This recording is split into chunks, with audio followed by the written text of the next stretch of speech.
Jangan lupa subscribe di YouTube channel Metro TV News dan juga nyalakan notifikasinya.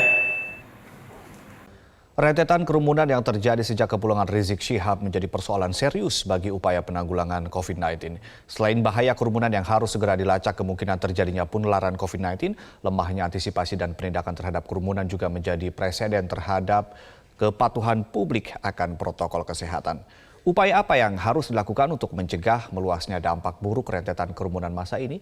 Kita akan mengulas bersama dengan Guru Besar Fakultas Kesehatan Masyarakat Universitas Indonesia, Profesor Hasbullah Tabrani. Selamat sore, Prof. Assalamualaikum warahmatullahi wabarakatuh. Selamat sore, Mas Ade. Assalamualaikum warahmatullahi wabarakatuh para pemirsa di mana saja. Baik. Prof, bagaimana potensi ancaman penularan COVID-19 di rentetan kerumunan yang terjadi selama ini atau akhir-akhir ini?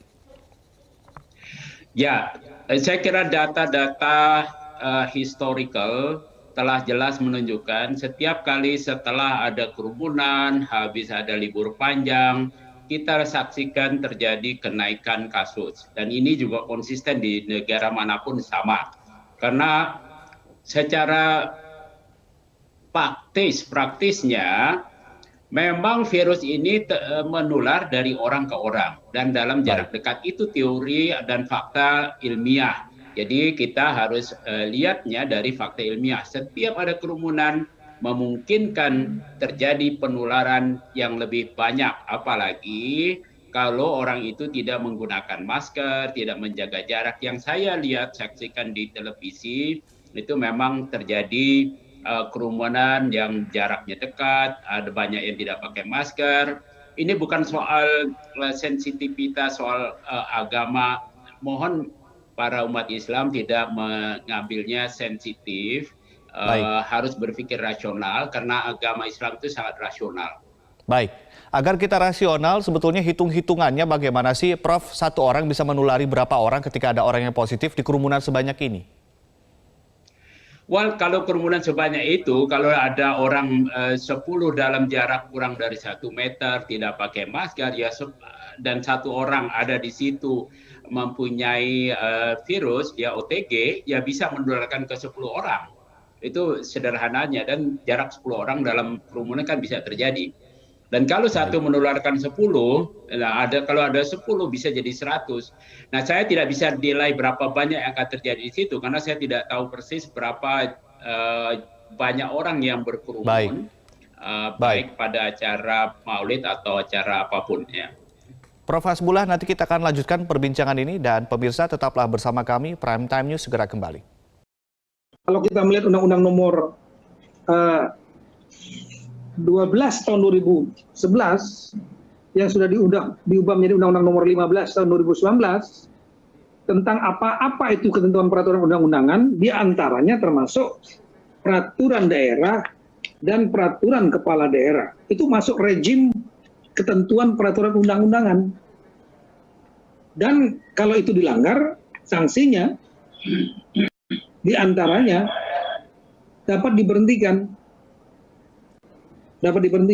sesuai dengan pasal 78. Kita kembali lanjutkan perbincangan di Prime Time News. Prof. Hasbullah, bagaimana catatan Anda dengan lemahnya antisipasi dan penegakan hukum yang dilakukan oleh otoritas? Dan siapa yang paling bertanggung jawab dalam kejadian kerumunan massa yang berulang dalam beberapa hari itu? Ya, saya kira semua petugas penegak hukum harus bersikap objektif. Jangan ada pilih kasih.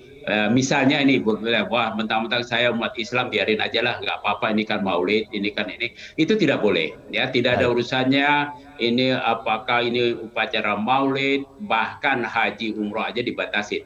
Apakah itu pilkada atau pagelaran musik, sama. Sejauh terjadi kerumunan, menimbulkan bahaya buat orang lain, tidak boleh. Baik itu aturan dunia maupun aturan akhirat, nggak boleh itu membuat rusak orang. Ini yang saya berharap kita mari berpikir jernih secara rasional. Tidak boleh kita membuat orang lain sulit, tidak boleh menimbulkan bahaya bagi orang lain. Saya kira sama itu di mana aja. Terakhir, Prof, tadi Anda menyinggung soal pilkada, banyak juga kalangan yang kemudian membanding-bandingkan kok pilkada boleh, kok ini kerumunan yang beberapa hari terakhir ini tidak boleh. Apakah apple to apple, Pak, kalau kita membandingkannya dengan penyelenggaraan pilkada, Pak? Bukan soal penyelenggaraan pilkada atau bukan pilkada, saya khawatir ada baper aja begitu ya. Pilkada mengumpulkan orang, juga kita tahu aturannya boleh datang orang tapi pakai protokol kesehatan. Ada jaga jarak, ada maksimum orang. Mau maulid, mau kendurian, mau menyambut seorang tokoh, silakan. Saya pikir harusnya Pak Rizik ini dimanfaatkan untuk kampanye, menjaga disiplin diri karena dia banyak pengikutnya, sehingga justru keberadaan Pak Rizik Syihab bisa mengurangi penyebaran kasus COVID, dan ini mudah-mudahan Pak Rizik melakukan itu daripada sekedar membuat acara-acara yang sekedar bikin kerumunan banyak gitu. Ya, baik. Masukan yang menarik. Terima kasih Prof. Hasbullah telah bergabung bersama kami di Prime Time News.